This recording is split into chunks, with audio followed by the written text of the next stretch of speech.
আসসালামু আলাইকুম। সংবাদে আপনাদের সবাইকে স্বাগত জানাচ্ছি। আমি ফিরোজ তোহা। শুরুতেই সংবাদ শিরোনাম। পুরোদমে ইরান, ইসরায়েল এবং ফিলিস্তিন যুদ্ধ চলছে, আর এই মুহূর্তে আমাদের হাতে এসছে যুদ্ধের ভয়ঙ্কর কিছু গুরুত্বপূর্ণ আপডেট সংবাদ। শুরুতে জানাবো, গাজায় ইসরায়েলি হামলায় একই পরিবারের 10 জন সদস্য নিহত। গাজায় ইসরায়েলি বিমান হামলায় একই পরিবারের আজ 10 জন নিহত হয়েছে। আজ ইসরায়েলের পৃথক দুটি হামলায় এনে 32 জনের প্রাণহানির ঘটনা ঘটেছে, খবর আল জাজিরার। এরপর জানাবো, কেবল কার ছিঁড়ে ইসরায়েলি পর্যটক সহ নিহত 4। ইতালির দক্ষিণাঞ্চলে ন্যাপলেসের কাছে কেবল কার ছিঁড়ে মাটিতে পড়ে 4 জন নিহত হয়েছে এবং একজন গুরুতর আহত হয়েছে। পাহাড়ে উদ্ধার সেবা প্রদান করা দল এবং ফায়ার ফাইটারদের পক্ষ থেকে এই তথ্য জানানো হয়েছে, খবর রয়টার্সের। এদিকে আদালত অবমাননার অভিযোগে ডোনাল্ড ট্রাম্প কি পরিণতি হতে পারে তার। যুক্তরাষ্ট্রের ফেডারেল বিচারক জেমস বসবার্গ বলেছেন, আদালতের নিষেধ সত্ত্বেও ভেনেজুয়েলার গ্যাং সদস্যদের নির্বাসনে পাঠানোর ফলে মার্কিন প্রেসিডেন্ট ডোনাল্ড ট্রাম্প প্রশাসনের আদালত অবমাননা দেয় দোষী সাব্যস্ত হতে পারেন, কারণ তাকে নির্বাসনে পাঠানোর ক্ষেত্রে আদালতের নিষেধাজ্ঞা ছিল। এবারে জানাবো, ভারতীয় সেনাদের ভয় পায় না পাকিস্তান। বিশ্বের কোনো শক্তি কাশ্মীর থেকে পাকিস্তানকে বিচ্ছিন্ন করতে পারবে না বলে মন্তব্য করেছেন পাকিস্তানের সেনাপ্রধান জেনারেল আসিম মুনির। তিনি আরও বলেছেন, 13 লক্ষ ভারতীয় সেনাদের পাকিস্তান ভয় পায় না। আজ বার্তা সংস্থা রয়টার্সকে সাক্ষাৎকারে সব কথা বলেছেন পাকিস্তান সেনাবাহিনী প্রধান আসিম মুনির।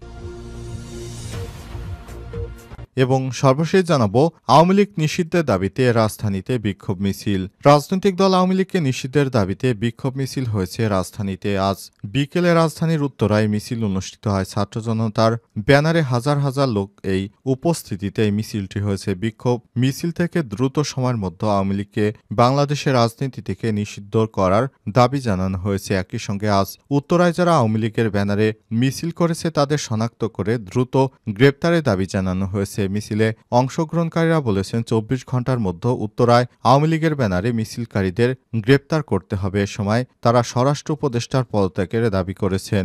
মিছিলে হাসিনা আওয়ামী লীগের বিরুদ্ধে বিভিন্ন স্লোগান দিতে থাকেন ছাত্র জনতারা। প্রিয় দর্শক, এতক্ষণ শুনছিলেন সংবাদ শিরোনাম, এবারে বিস্তারিত। তবে তার আগে বন্ধুরা, অনুরোধ থাকবে সংবাদটিতে একটি লাইক দিন। এই চ্যানেলে আপনি নতুন হয়ে থাকলে আমাদের সংবাদটি দেখতে দেখতে চ্যানেলটি সাবস্ক্রাইব করে রাখুন। কমেন্ট করে বন্ধুরা আপনার মূল্যবান মতামত জানিয়ে দিন। আর বন্ধুরা, গাজা যুদ্ধে আপনি যদি নিরীহ ফিলিস্তিনিদের ভালোবেসে থাকেন, কমেন্টে ইয়েস লিখে বিশ্ববাসীকে জানিয়ে দিন। এবারে বিস্তারিত। গাজায় ইসরায়েলি হামলায় একই পরিবারের 10 সদস্য নিহত। গাজায় ইসরায়েলি বিমান হামলায় একই পরিবারের 10 জন নিহত হয়েছে। আজ রাতে ইসরায়েলের পৃথক 2 হামলায় এনে 32 জনের প্রাণহানির ঘটনা ঘটল, খবর আল জাজিরার। গাজা সিভিল ডিফেন্সের মুখপাত্র মাহমুদ বাসাল সামাজিক যোগাযোগ মাধ্যম টেলিগ্রামে দেয়া এক পোস্টে বলেছেন, আমাদের কর্মীরা 10 জনের মরদেহ এবং অনেক মানুষকে আহত অবস্থায় উদ্ধার করেছে। দক্ষিণাঞ্চলীয় গাজা উপত্যকার খান ইউনুসের পূর্ব দিকের বানি সুহাইলা এলাকায় ইসরায়েলি দখলদারি বাহিনীর হামলায় শিকার হওয়া বারাকা পরিবারের বাড়ি এবং আশপাশের বাড়িগুলো থেকে তাদের উদ্ধার করা হয়েছে। তিনি আরও বলেন, উত্তরাঞ্চলীয় গাজার তাল আল জাতার এলাকায় আলাদা আরেকটি হামলা হয়েছে। দুটি বাড়িতে হামলার ঘটনায় সিভিল ডিফেন্সের কর্মীরা 5টি মরদেহ উদ্ধার করেছে।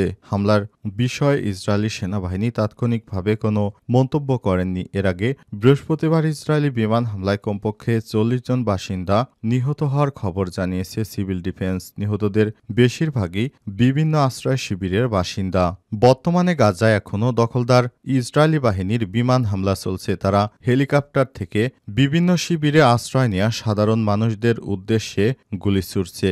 নিরীহ শিশু ও নারীদের হত্যা করছে দখলদার ইসরায়েলি বাহিনীর সদস্যরা। কেবল ছিঁড়ে ইসরায়েলি পর্যটক সহ নিহত ৪। ইতালির দক্ষিণ অঞ্চলে নেপলেসের কাছে কেবল কার ছিঁড়ে মাটিতে পড়ে ৪ জন নিহত এবং একজন গুরুতর আহত হয়েছে। বৃহস্পতিবার এই ঘটনা ঘটে। আর শুক্রবার বিষয়টি জানানো হয়েছে। পাহাড়ে উদ্ধার সেবা প্রদান করা দল এবং ফায়ার ফাইটারের পক্ষ থেকে এই তথ্য জানানো হয়েছে খবর রয়টার্সের। ইতালির মিডিয়ার খবরে বলা হয়েছে মন্টিফাইতো এলাকায় এই ঘটনা ঘটে, যেটি নেপলেস শহর থেকে ৪৫ কিলোমিটার দক্ষিণ পূর্বে অবস্থিত। কেবল কার সার্ভিস প্রদানকারী প্রতিষ্ঠান ইএভি পাবলিক ট্রান্সপোর্ট কোম্পানির চেয়ারম্যান ইমবের্তো ডি গেরিগোরিও ফেসবুক পোস্টে বলেছেন, এটি একটি অপ্রত্যাশিত এবং অকল্পনীয় দুর্ঘটনা। ইতালির মিডিয়ার খবরে বলা হয়েছে নিহত ৪ জনের মধ্যে একজন পার্শ্ববর্তী শহরের কেবল কার অপারেটর এবং অপর ২ জন ব্রিটিশ নাগরিক। একজন ইসরায়েলের পর্যটক রয়েছে এই ঘটনায়। আরেকজন ইসরায়েলি পর্যটক গুরুতর আহত হয়েছে। তাকে নেপলেস হাসপাতালে ভর্তি করা হয়েছে। আইআইএ টিভির ফুটেজে দেখা গেছে কেবল কারে আরেকটি কেবিন পাহাড়ের পাদদেশে এসে থামে। ওই কেবিন থেকে নিরাপদে ১৬ জন যাত্রীদের উদ্ধার করা হয়েছে। নেপলেসের ক্যাসপানিয়া রাজ্যের প্রধান ভিনসেন্তো ডি লুকা বলেছেন, কুয়াশা এবং প্রচণ্ড বাতাসের কারণে উদ্ধার অভিযানে বেগ পেতে হয়েছে। তিনি আরও বলেন, বসন্ত এবং গ্রীষ্ম ঘিরে ১০ দিন আগে এই কেবল কার সেবা চালু করা হয়েছিল। এর আগে ইতালিতে ২০২১ সালে কেবল কার দুর্ঘটনায় ১৪ জন নিহত হয়েছিল। আদালত অবমাননার ঝুঁকিতে ট্রাম্প, কি পরিণতি হতে পারে তার?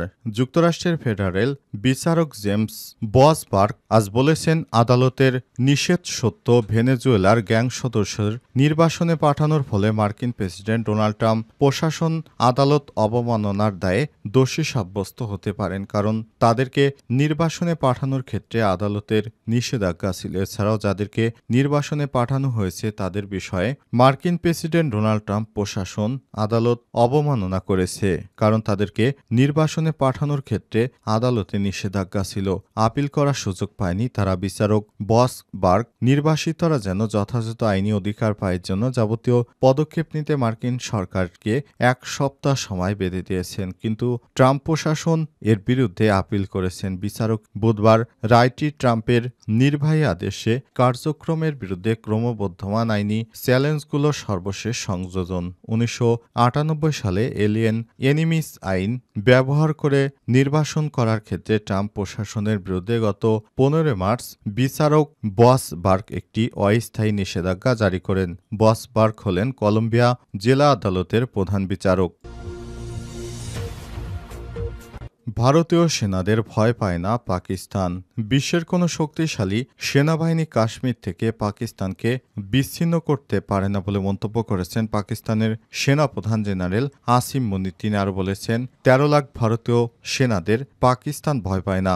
গত বুধবার প্রবাসী পাকিস্তানিদের আলোচনা সভার ভাষণে দাবি করেন তিনি। এ সময় কায়েদে আজম মোহাম্মদ আলী জিন্নার দ্বিজাতি তত্ত্বের প্রশংসা করেছেন আসিম মুনির। ভারতীয় সংবাদ মাধ্যম হিন্দুস্তান টাইমস ও দ্য প্রিন্ট বলেছে, আলোচনা সভায় ভাষণে বিভিন্ন ইস্যু নিয়ে কথা বলেছেন পাকিস্তানের সেনাপ্রধান আসিম মুনির। এর সময় তিনি পাকিস্তানের ইতিহাস সবাইকে মনে করিয়ে দেন, প্রজন্ম থেকে প্রজন্ম সেই ইতিহাস ছড়িয়ে দিতে বলেন। এমনকি ভারত ও পাকিস্তান যে আলাদা এবং স্বতন্ত্র সে বিষয়টি মনে করিয়ে দেন আসিম। পাকিস্তানের সেনাপ্রধান বলেছেন, আমাদের দেশে রাষ্ট্রদূতদের ভুলে যাওয়া উচিত নয়, তারা একটি দারুণ ঐতিহ্য সংস্কৃতির ধারক। আপনাদের অবশ্যই সন্তানদের কাছে পাকিস্তানের গল্প বলা উচিত। আমাদের পূর্বপুরুষরা ভাবতেন যে জীবনের প্রতিটি ক্ষেত্রে আমরা হিন্দুদের থেকে আলাদা। আমাদের ধর্ম, আমাদের রাজনীতি, ঐতিহ্য, চিন্তাভাবনা, উচ্চাকাঙ্ক্ষা পৃথক। এটি ছিল দ্বিজাতি তত্ত্বের ভিত্তি।